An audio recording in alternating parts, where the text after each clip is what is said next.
Um, Good afternoon.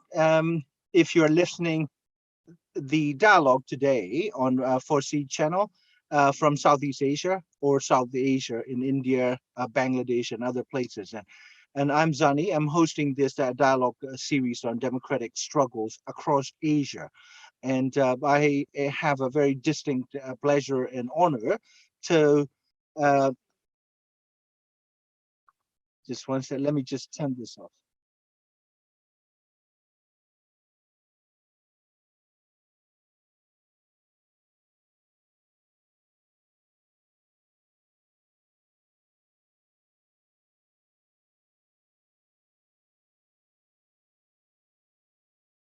Hang on a sec. Okay. Yes. So the guest today is Professor Radha D'Souza. She practiced law in the High Court in Mumbai, or formerly Bombay, and she is a well-known social justice activist, writer, critique of the globalization, market-driven globalization policies. Hang on, sorry about that.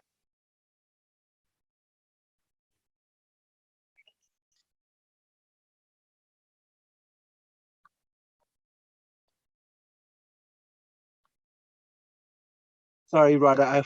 We are on, but the I've got the what you call it, my YouTube live was on. That's why we're hearing the echo.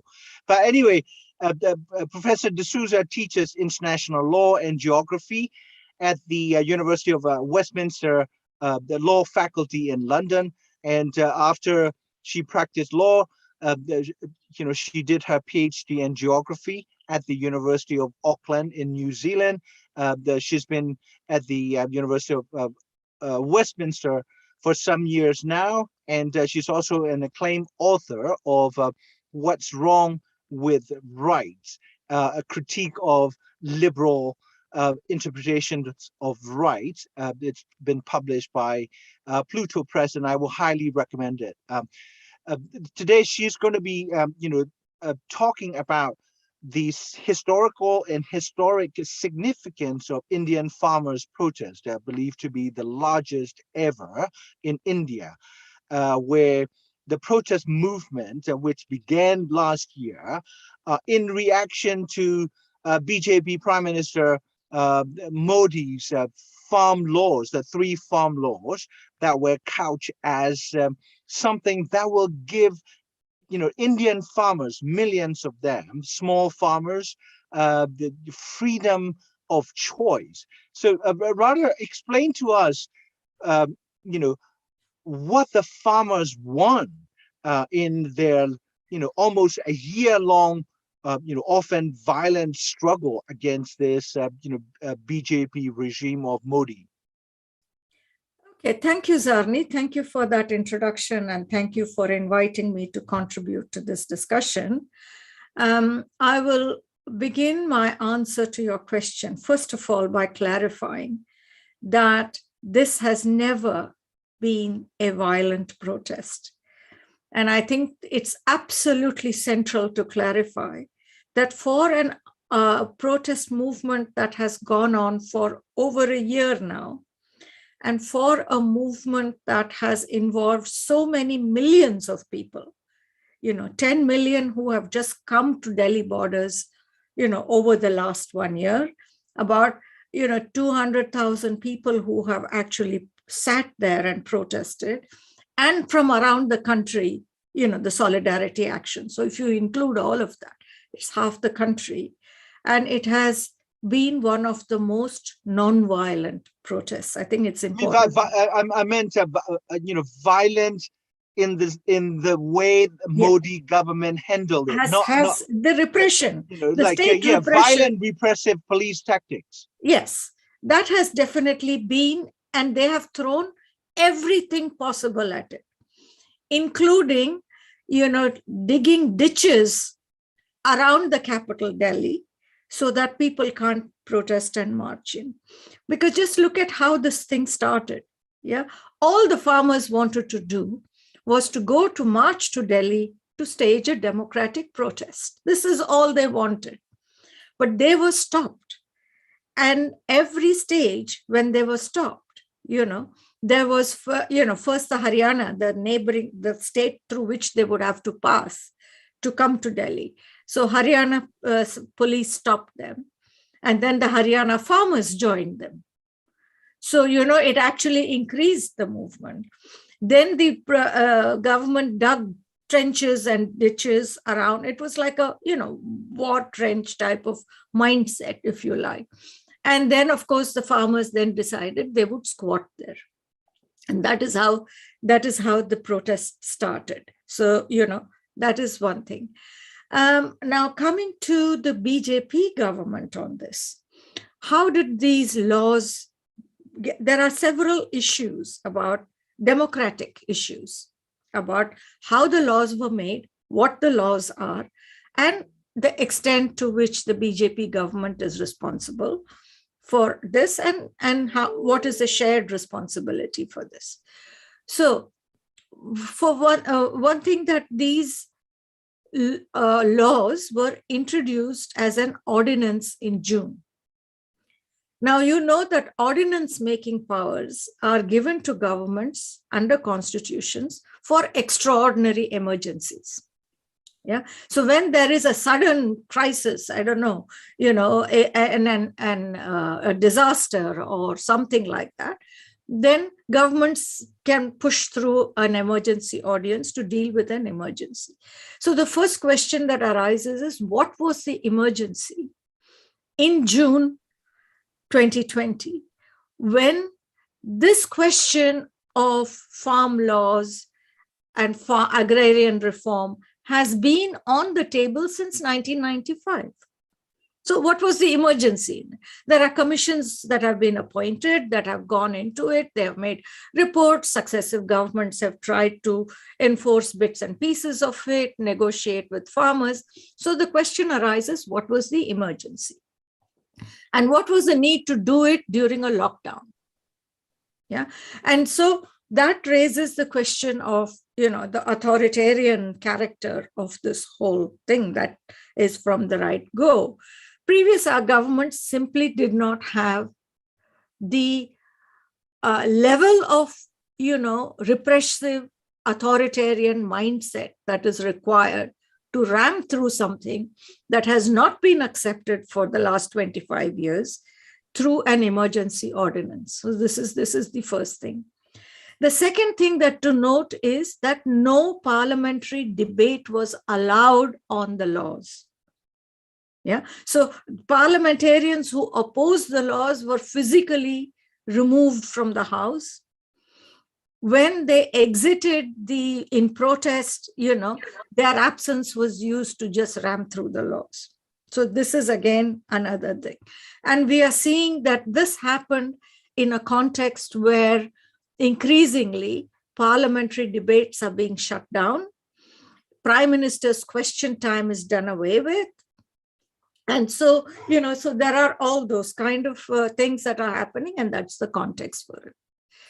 The second question is, of course, on what are these laws, and why are, on the democratic deficit.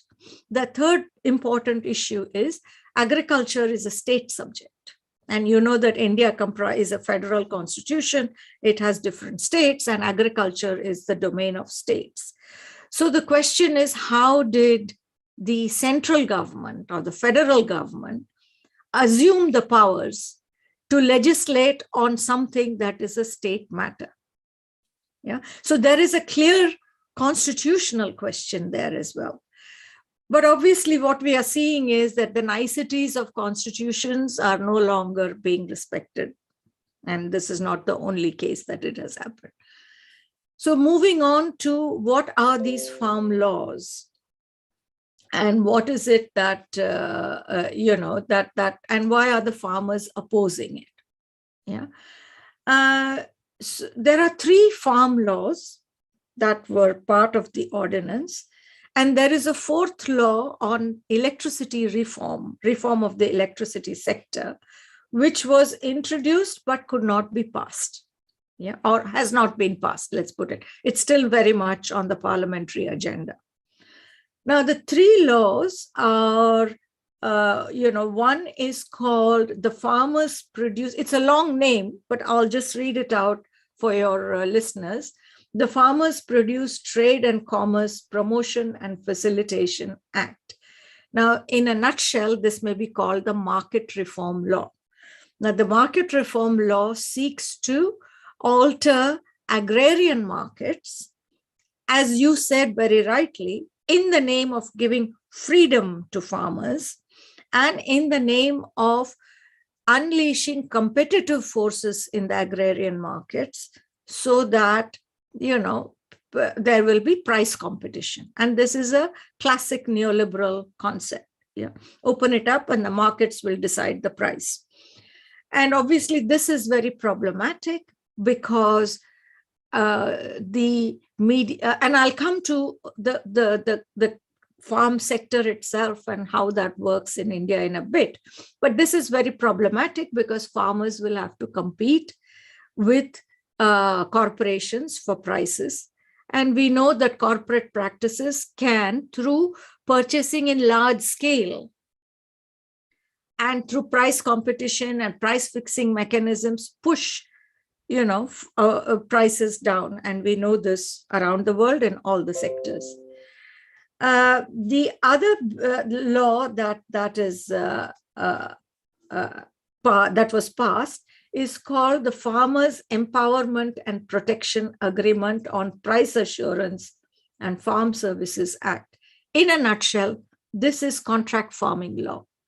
And contract farming law has been part of what global agribusiness has been pushing since 1995, when the WTO proposed, opening up agricultural markets in the global south to global market competition and to agribusiness. Yeah. And what we have seen in other countries, this is not a theoretical thing that the farmers are just speculating and becoming, fear mongering of some kind. We have seen in other African countries, in other Latin American countries, where contract farming has been introduced, the agribusiness has been able to actually bully them out of the pricing and mechanism.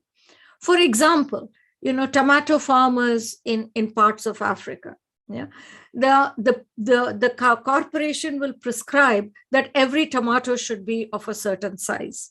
Yeah. And if there is one tomato or a batch of tomatoes that don't fit that size, there's nothing wrong with the tomatoes. They're still edible and whatever. But if there is something wrong with the size, then the whole batch is rejected. So, and then what do the farmers do? Because, and I'll come to a bit of the farming structure now. And the third farm law is, what is called, it's not a law in itself, but it's an amendment to the Essential Commodities Act. Now, in India, since independence, we have always had public food procurement that is, and which the government makes available to the urban poor and to also the rural poor on reasonable fixed prices and rates. So this is so that there is no mass starvation and people have minimum food at a reasonable price. And this is how urban India has survived the the ration card, which is literally the most important document in a urban poor's life. Let me just jump in here, because what you said is, independent state that reflects the will of the Indian people, as opposed to British Raj that came in to suck India dry, right? So you had experienced a number of times over 2 centuries massive famine. Yeah? Yes. And then famines are not the natural phenomena. They were policy induced, right? So what you were saying is that the independent the post-colonial Indian state and leaders had put in place this preventative and preemptive policies to ensure that grain, the staple, is made available and accessible to the masses of India, no matter how poor they are. So the new laws are attempting to do away with this preventative mechanism that have been in place since independence. Correct me if I'm wrong. That's how I understand what you're saying. In principle, yes, that was the effect of it, that there was a mass public food distribution system at reasonable rates so that hoarders and speculators could not really rip off people. But it is a little more complex than just black and white people after independence trying to do that, because it was linked closely to the post-independence green revolution politics, which I won't get into because that's quite complex, and also the need for industrialization. Because where is the industrial labor going to come from if they don't get cheap food? So, but what we can say is that the agrarian sector in India has always subsidized the urban sector. Yeah, this is historical. During colonial times, it is happening. It happened after independence. It is happening now. So, with that thing, but what the Essential Commodities Act in this case, in this amendment, they don't really repeal it entirely. But what they do is they reduce the number of items, food items, that need to be publicly procured to an absolute bare minimum. Yeah. So rice, wheat, something as basic. Whereas previously people could get, they could get pulses, they could get other things, they could get other food grains, sugar, all those things. So that is paring it down. And the farmers are saying that this is not right because it leaves that many more commodities in the open market for market speculators. And it also denies people of nutrition level that is required, because if you cut down the number of items that people can eat, then obviously it has its consequences. And the last bill that was introduced, that has not been passed yet, but that is still on the parliamentary agenda, is the electricity amendment bill. How is the electricity bill connected with the three farm laws? Yes.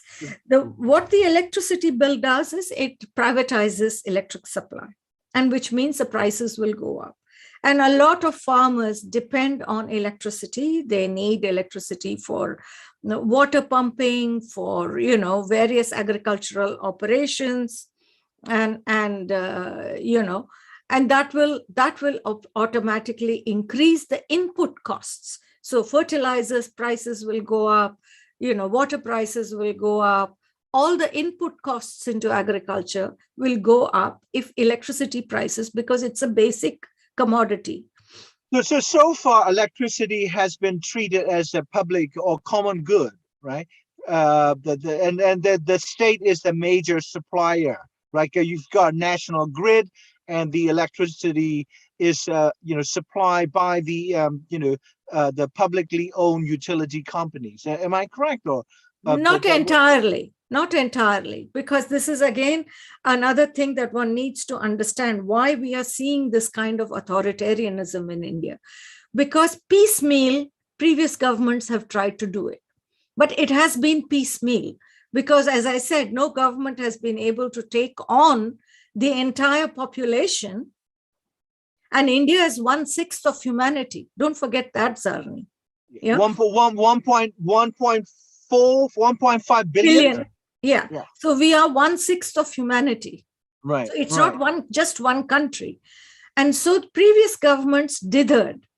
So what they did was compromise, so a little bit. So introduce other players, but without removing the government entirely.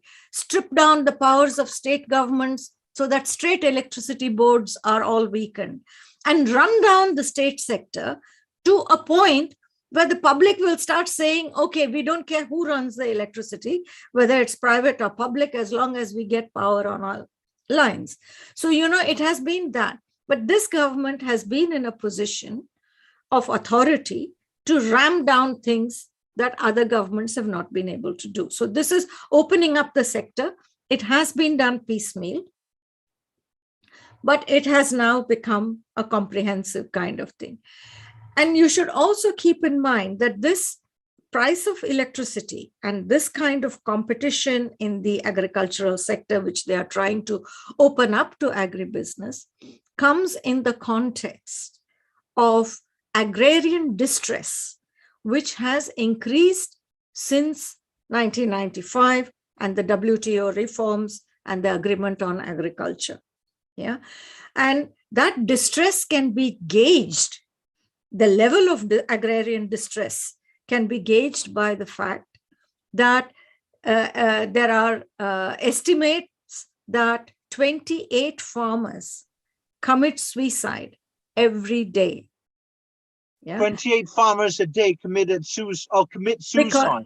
Because agriculture is no longer sustainable because of indebtedness, and input costs go up, they become more and more into debt. Right. And so far, according to government estimates, this is not what activists are saying, we think it's much more, 300,000 farmers have committed suicide. That is a huge number. It is a huge number. Over 250,000 Indian farmers have committed. It is a huge number, Zarni. And this is why I say, when you just start looking at India from a very external, all your Google heads and Twitter heads and all that, the famous writers, you don't really get to see India. 300,000 farmers is not a small number by any measure. Right. Yeah.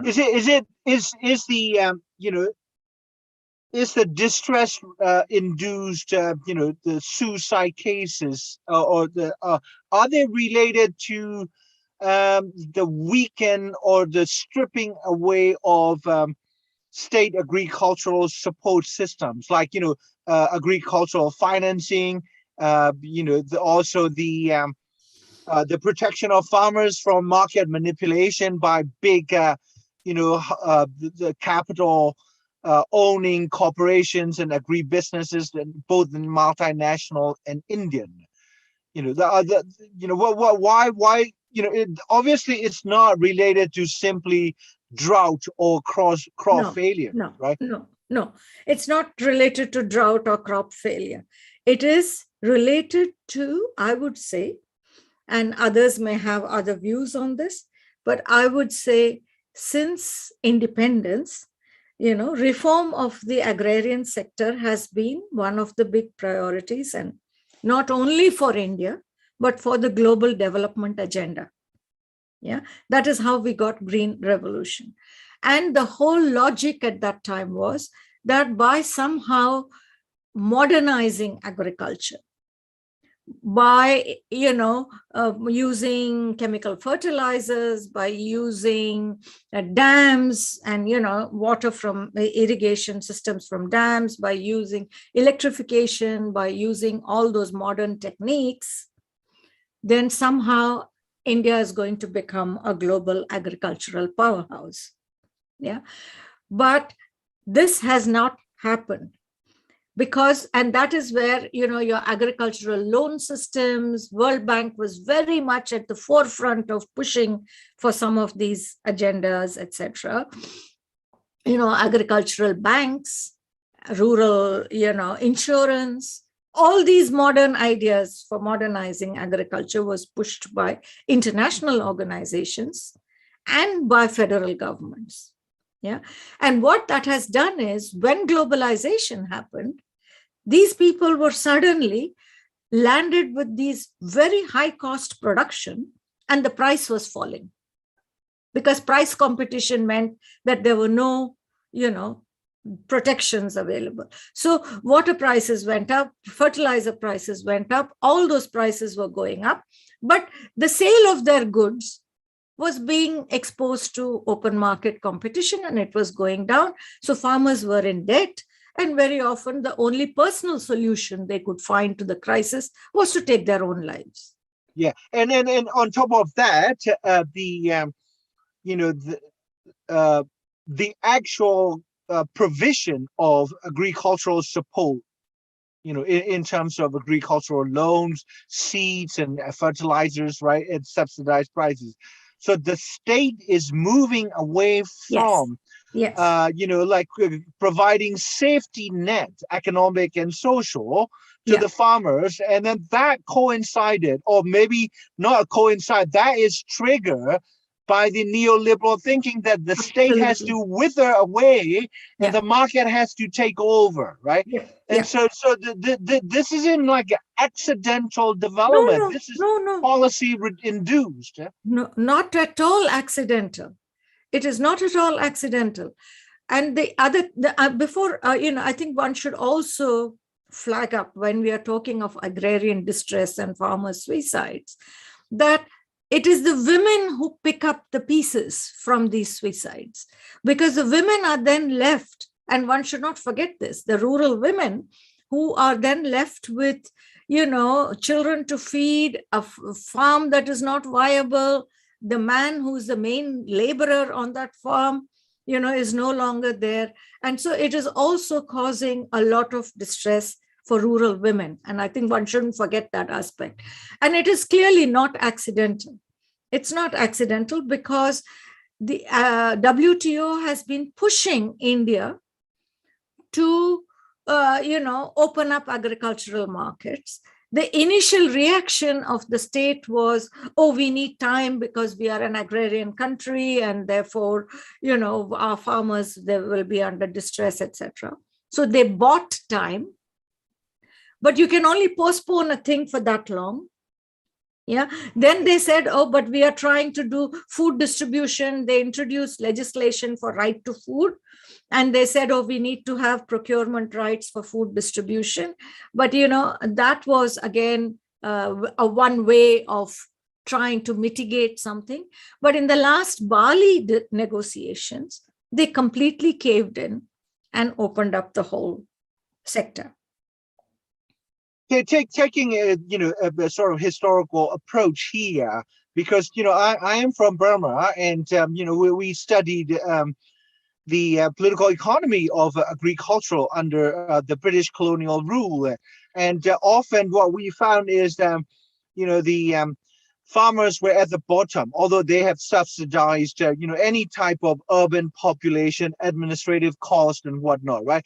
And we were annexed as a part of India, right? India was the crown jewel and Burma was the rice bowl, right? And we were exporting the largest quantity of rice. The sales of or the proceeds from the Burmese rice, the sales help fund the British administration in India. This is somewhat similar, perhaps less dodgy, to the British growing opium in India, selling it to China, right? And so what I found is those who push for this marketization, right, like a laissez-faire type of economy, were usually banks and investors who would reap the largest benefit from this kind of program, right?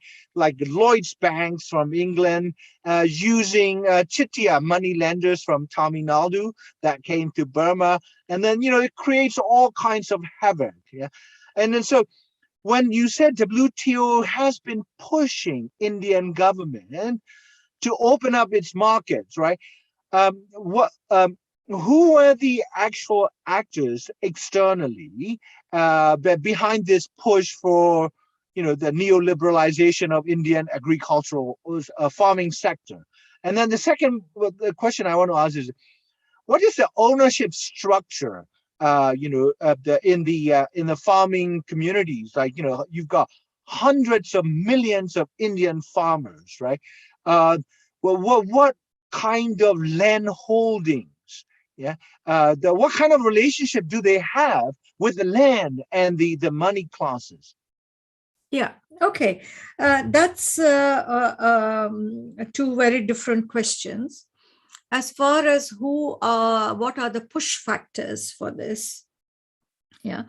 there is, with one thing to preface, I'll preface my statement by saying that India has always, or not, the Indian ruling sections of Indian society, they have always been very enmeshed with imperial colonial interests.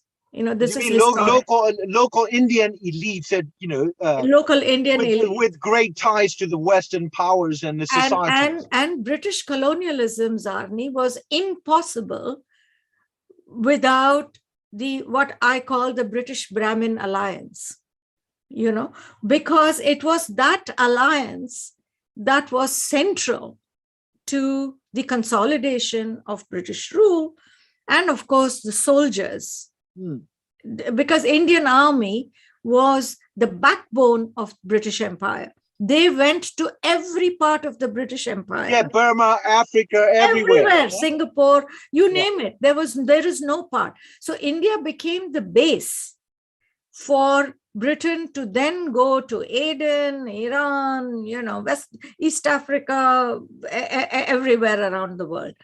So one should keep that in mind, because that role has not significantly changed. This, of course, means that we need to understand that when we speak of India, there are two Indias. Yeah, there is the federal India that you see at the national level, that is integrated to the international institutions and whatever. And then there is the other India. In India itself, we make that distinction by calling the first India, India, and the other India, Bharat. So Bharat, yes, yeah. Bharat is where people live. Your farmers, your workers, your peasants, your small traders, that is Bharat. India is what you see, your Google chiefs, your Twitter chiefs, your academics in, institutions, World Bank, you see all the World Bank policymakers. So many of them are from, South Asia, not just India, but, South Asia generally. So this is something that one needs to keep in mind. And one of the biggest risks we have in understanding this problem is when we equate India, when we just see India as a nation state, and then start speaking of India in generic terms. And that can be very misleading and politically also very, counterproductive, because who are we talking about here? So that keeping that in mind, and coming back to your question about who are the big push factors in this, there is a large industrial section in India that wants to get into agribusiness. Yeah, like, for example, the Adanis that the farmers have been targeting and boycotting in many of their protests and agitations. Ambani wants to get into the retail sector in a big way, and food retailing is already coming, which never existed. Food marketing in India was almost completely dominated by small traders, shopkeepers, your local shopkeepers, your small shops and whatever. But now, in the last decade since globalization, the corporate sector has been trying to make inroads into food retailing. Yeah, so we have D-Mart and various other kind of that supermarket model which is coming in, and this is being pushed by the big giants like Walmart, for example. Yeah, and they are a big push because they see India as a cheap source for retailing. And a massive, like 1.5 billion consumers, right? Yeah, it's too difficult to resist. The profit motive there. Not only as consumers, but also cheap purchase of food. So cheap buying cheap and then selling it to global markets. So that is also the reason why Walmart, for example, got very much into a collaboration some years ago with Bharti retailing. On food retailing. But the interesting thing is they did not want their name to be, Bharti Walmart retailing. because they were afraid that if Walmart name is affixed to some of these corporate initiatives, then there will be obviously, brouhaha about that, and people will. So they did not want their name. But we know that, the Walmarts, the large food supermarkets that go into, global purchase of food, they are very much into it. And they are the ones who want lower prices so that they can then, make bigger profits, of course. And then, of course, it leaves the farmer in a position where the farmers are producing food, but not necessarily consuming it, because the consumption then becomes a global phenomenon with this global retailing. So that's one thing. Coming to your second part of your question about the character of the farming agrarian sector in India. The ownership and the farmers' relations to. More than 60% of the farmers are small farmers. We Meaning do not like have one hectare or less. 5 acres. Yeah. Plus minus 10 tops. But that's the kind of thing you have. And some of them are extremely small farmers. And that is why the fear is, if the agribusiness gets into this, these farmers who are already precarious will be forced to sell their land and become wage laborers. Yeah. And that is a genuine and real fear. So they will lose their independence. They will have no other option except to give up their land and to migrate to cities.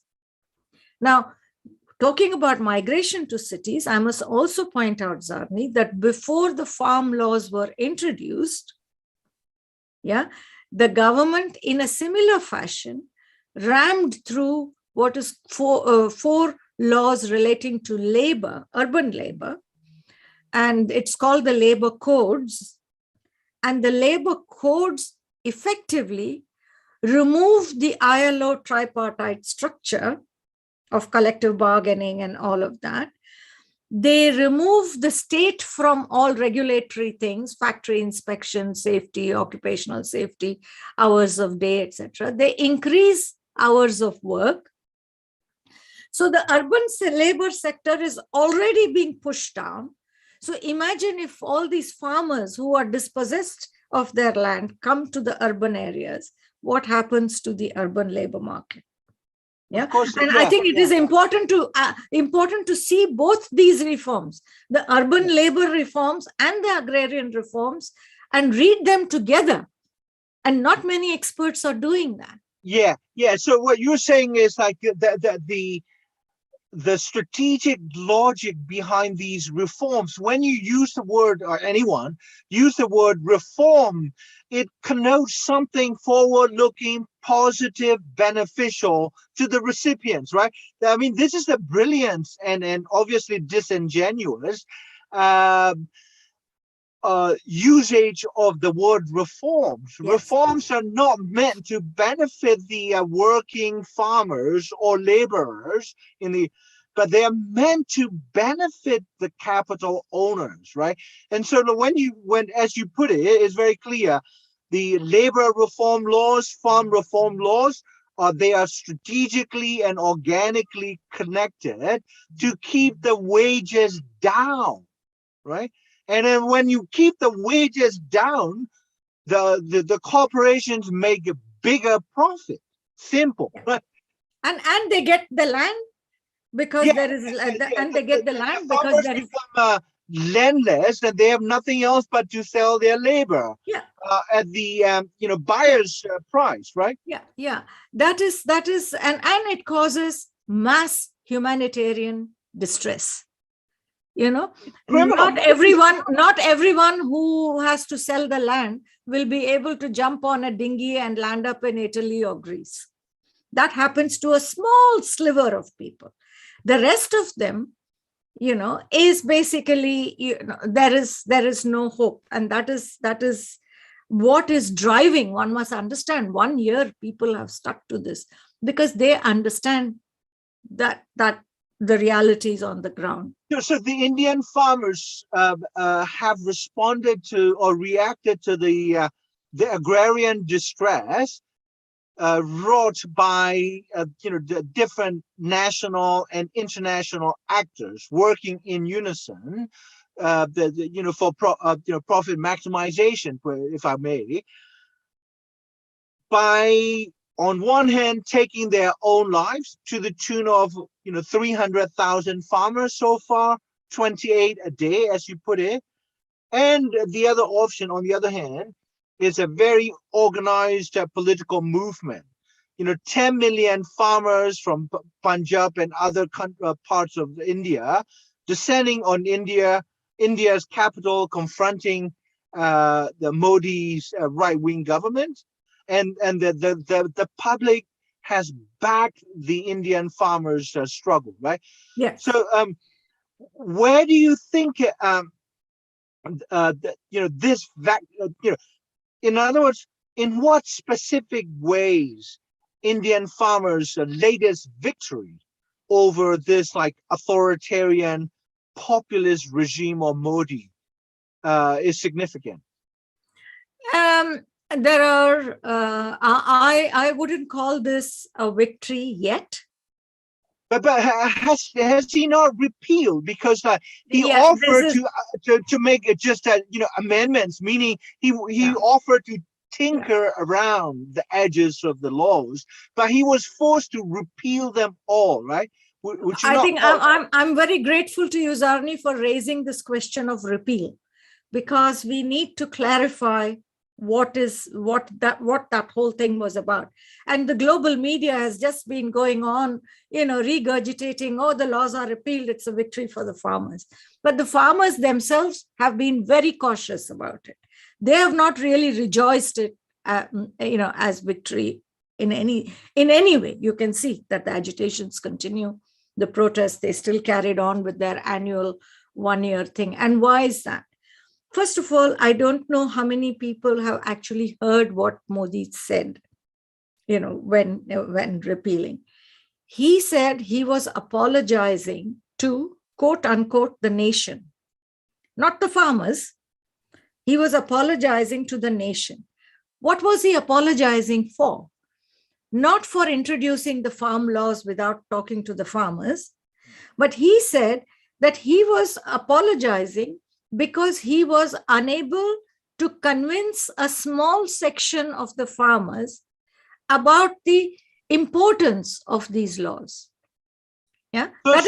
So it's like a vocal minority among the farmers whom he was not able to convince, misunderstood his well-intentioned. Yes.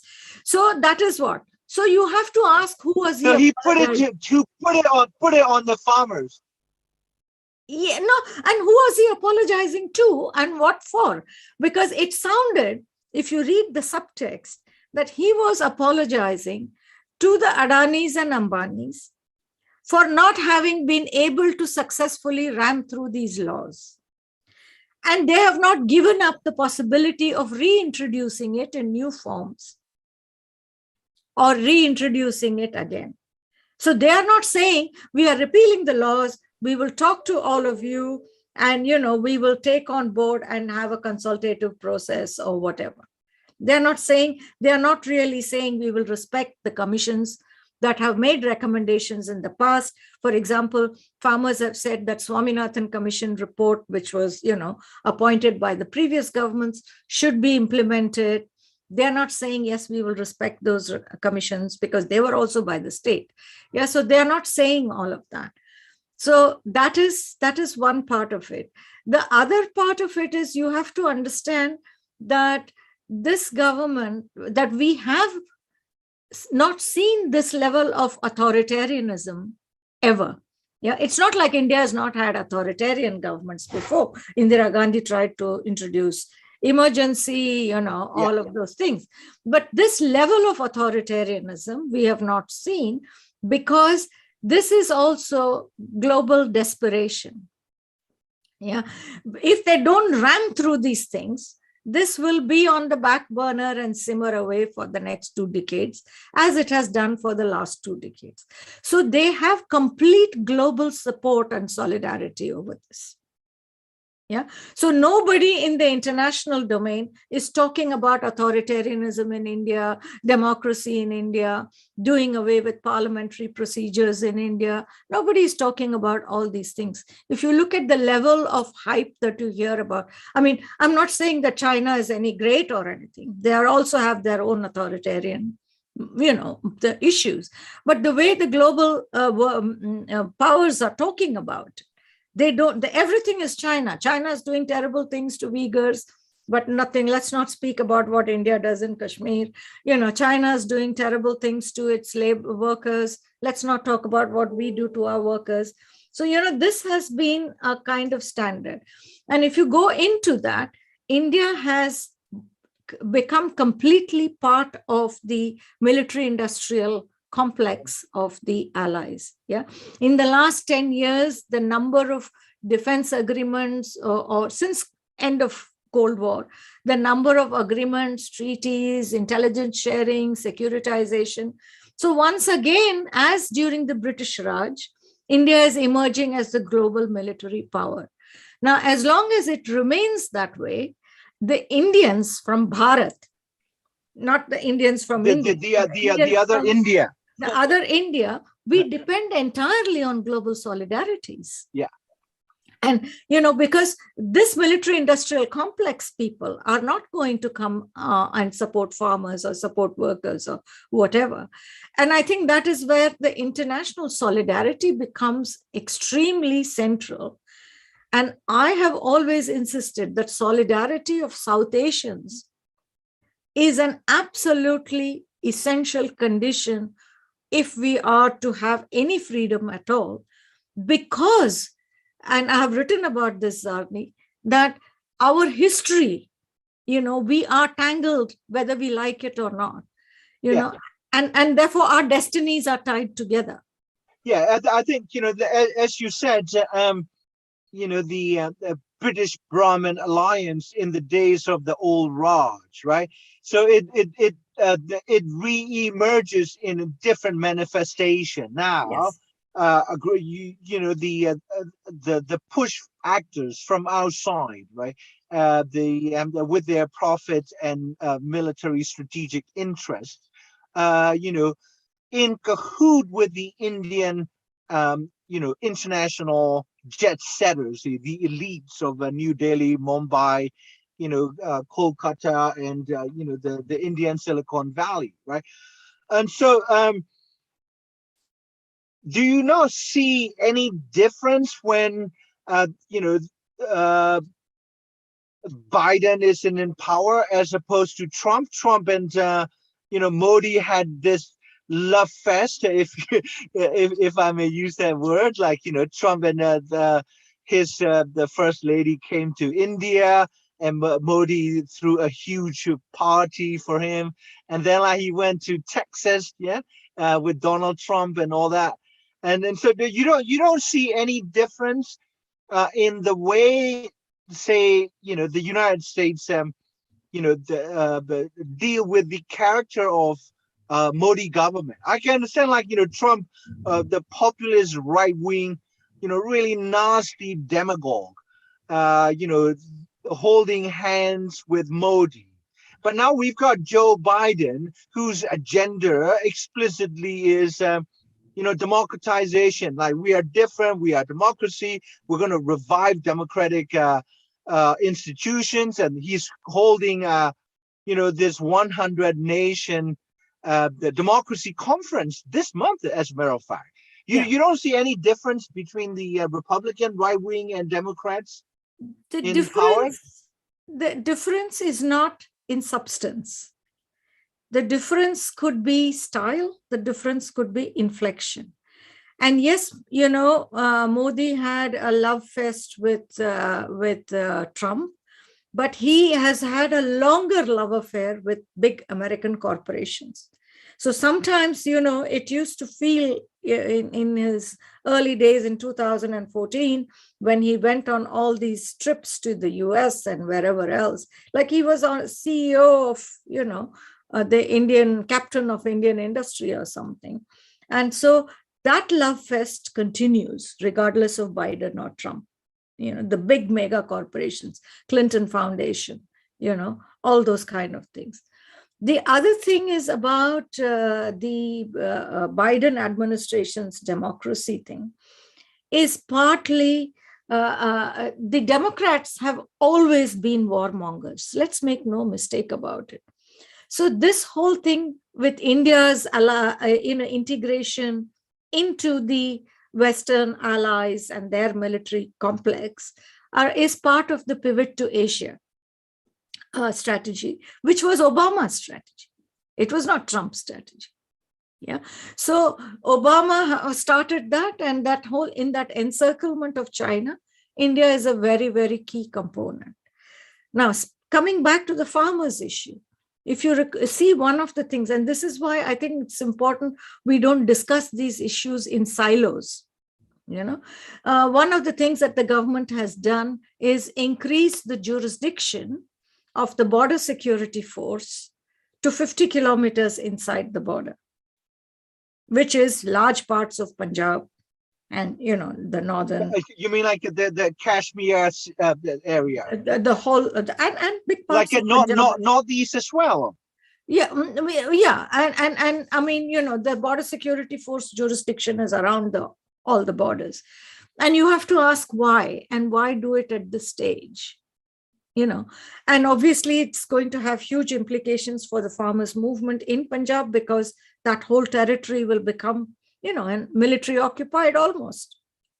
So, there is all those the kind of things that are going on, which we cannot de-link from the authoritarianism that is being shown, that is being demonstrated against popular protests and movements and things like that. Having said that, I think it would be fair to say that the farmers have shown the way that it is possible to resist. And I think that they have shown the way that, it is possible if people stayed together and kept their eyeball focused on key objectives that are essential for the moment, not the entire human destiny. Who knows what that will be. But for now, they've said the farm laws are central, and we are going to stay focused on that. And if others do the same, I think this is an inspirational moment, not only for the farmers, but for other sections of Indian, people, and I think for South Asia more widely. And that is why this movement has, been interesting and has inspired people across South Asia. Yeah, that's why, I decided this is an issue too inspirational. I mean, we've had Pakistani singers. Yeah, we've had Pakistani singers who've written songs in solidarity. Right. We have had people from across the subcontinent who have been extremely enthused by this, because it shows that there is hope, and that it is possible to roll back things. Right. And I think that possibility was very, very important at this juncture. Yeah, but Modi always presents himself as this strong man, tough, with no family, completely devoted to the well-being of India, all that, right? And then, the way you break things down, it comes very apparent that he's basically the serving as proxy for major international capital and Indian capital, right? In different business organized forms. But what about the political opposition within the parliamentary system, right? I mean, the populist regimes that often, overrun or overpower the parliamentary opposition. Like in the UK, Labour is so weakened, right? By what happened with the Brexit and all that, and also I think Congress has been really dismal in its dynastic approach to the political mobilization, right? The whole Nehru family, right? So what are the prospects for the Indian opposition parties? For instance, in Kolkata and in Bengal, you've got this amazing strong woman leader who basically defeated a well-oiled electoral campaign to dislodge her, right? I mean, that was so inspiring, right? Yeah. Because the Indian governor, sorry, like Kolkata governor, the Bengal governor, defeated, the BJP's campaign. Yeah. Can similar things be expected as a result of farmers' victory, over this? I mean, nonetheless, it's still a victory. However Modi wants to spin it, Yeah, it's yeah. still a victory for us, right? Absolutely. Absolutely. It is a victory, however he wants to spin and whatever his reasons for repealing the law. It is still something that is to be celebrated. But on coming back to this question about parliamentary opposition, I think one thing to remember, Zarni, is India's 29 countries.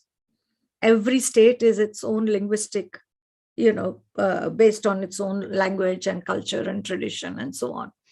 And most of the people who look at India from outside, look at the federal India, the federal government as the India. But I have always said that India lives in the states. It does not live in New Delhi. It lives in the states. That's where people are based. And therefore, what happens at state level is central to the politics. If you remember, after emergency, nobody thought that emergency would be rolled back. Nobody thought that. Yeah, even we didn't think that it was possible to get rid of Indira Gandhi's emergency. But there was a point where people just said, we are not going to take this anymore. So every state, the results were completely different because nobody thought about it. So, and that is where we had this phenomenon of regional parties, where every state elected somebody different, and then they had to cobble together a coalition in Delhi. Yeah. So state opposition has strengthened at state levels.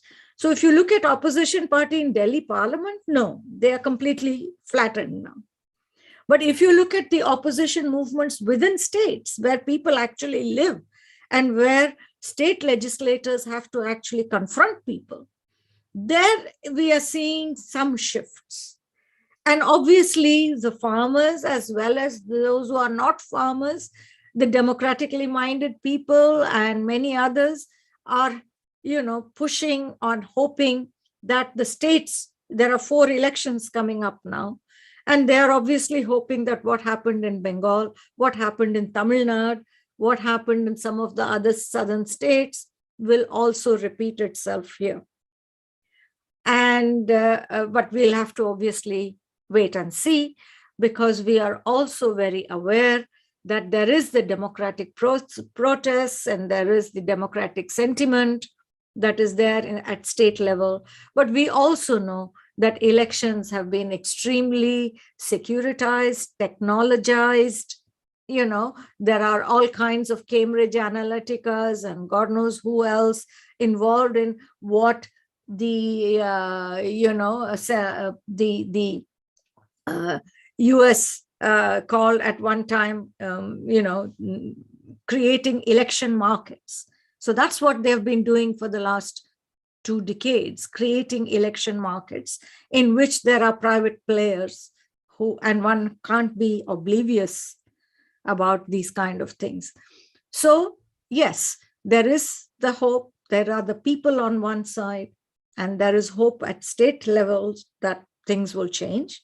And if that changes, then of course the federal dynamic changes. But at the same time, one has to be aware of how elections are managed and run these days. Right. Yeah, we are on 1 hour mark, and so I'll give you the final word, inviting you to share your thoughts on how this bread and butter, a struggle. It's fundamentally bread and butter issue for hundreds of millions of farming communities, right? Because the BJP is such a toxic, racist, ideologically driven regime. Do you think that this anti-Muslim Islamophobic rhetoric, can dampen, this kind of a struggle down the road, because India is a Hindu majority country, and of course you also have the largest pocket of Islamic community in the world, right? In Indian Muslims are outnumber any other Muslim communities existing in any nation state. And so because what Modi has been doing in the state of Assam, stripping Assamese Indians of citizenship and or struck them from the registry, and then what he's doing in Kashmir, right? And these measures seem to have very strong Hindu fundamentalist, I will say, racist backing from the majority, and that is quite frightening. Often, when corporate issues are confronted, the race and religion can be used as decoys to distract people from what really matters to them in their lives. Okay, I will just make a couple of corrections there. First, let's just stick to the farmers issue and the Hindu-Muslim issue as it plays out in the farming, because that's the main focus of our talk today. And one of the big gains of the farmers' struggle has been to actually roll back that whole Hindu-Muslim agenda and to bring, a sense of unity and solidarity across the sections. And that's been one of the other significant gains, I would say. Whether it stays and how it will stay, we do not know. Yeah, but I think everybody is aware that this is a fragile issue and sensitive issue. But I want to come back to the word that you used about Hindu fundamentalism and majoritarianism, which is, I think, important for your listeners to understand India. One is that the use of the word Hindu is misplaced and is wrong, because what the BJP and RSS talk about is Hindutva, and Hindutva means Hinduness. So because Hinduism is not a centralized religion. The Hinduism in my father's district and the Hinduism in my mother's district is, you can say there are many local. It's a very local traditions that dominate and is very different. What we understand that, there is no central text, there is no central church, it's not a centralized religion as in some of the other parts of the world. The other thing that I want to, and therefore Hindutva is drawing on Hindu culture or the culture of the subcontinent to create a nationalistic kind of agenda, a racist nationalist agenda. And that becomes problematic straight away, because you have the problem of who is a Hindu and who's not a Hindu. So are Dalits Hindus? Are Adivasis Hindus? So there are all these kind of things. And then some will say that when push comes to shove, if you really look at the essence of what is Hindutva and who's driving it, they're Brahmins or upper caste people. So there is a caste dynamic that straight away plays into this. And the majoritarian question, because if Dalits are not part of Hindus and the Adivasis are not part of Hindus, then of course, the majority is out of Hinduism. So that is a one question. The other thing, Zarni, and I think this is not only common for India, but all of South Asia. It is impossible for South Asians, and I will stick to Indians in this case, to identify with any single identity. So you can be Tamil, but you can be a Tamil Hindu, Muslim, Christian. You can be a Tamil Dalit, you can be a Tamil Adivasi. You can be a Punjabi and you can be, Hindu, Muslim, Christian, whatever. And so across South Asia, for historical reasons, we have always been a multicultural society. Multiculturalism has not come to South Asia because of modernization and capitalism. We have always been multicultural because geographically we occupy a space in the world where all kinds of people came. So I think that we need to go back to some of those basics. It is not possible to call India a Hindu majoritarian state, because immediately I am going to say, no, we Tamil Hindus are different. or Assamese Hindus are different because they have a different, tradition and culture. So I think that one needs to be cautious about adopting these kind of terminology, which is pumped in from Western academia, actually. Yeah. These like pluralistic identities or identity-based communities are lumped under a single label. It's easier to call India in BJP like Hindu fundamentalist. That the way that different Muslim communities are lumped under the same, like you're Muslim potentially terrorist kind of like racist the Western injection of these usually media driven terminologies, right? But if we need a terminology, then I think it is better to be specific about it and use the term Hindutva nationalism. Okay, thank you very much. That is so extremely helpful. And so, any final thought, to forge any type of solidarity across our national boundaries, because we're fighting the same, essentially evil forces and factors. Yeah, and as I have said already, Zarni, I think that South Asian alliances and South Asian solidarities are going to be central in the way, things move in the future. And I think that any initiative and anything that I can do to strengthen that, to contribute to that, I would always be happy. And I think we should consciously focus on building South Asian solidarities. Well, that's a message of solidarity that we should end our discussion on today. And my distinguished guest today is Professor Radha D'Souza from the University of Westminster Faculty of Law, and lifelong social justice activist and critic of the different types of imperialisms. And so, Radha, it's been a real pleasure, and I learned so much from you. Thank you so much for giving 1 full hour to this subject, and we'll be in touch. Yeah.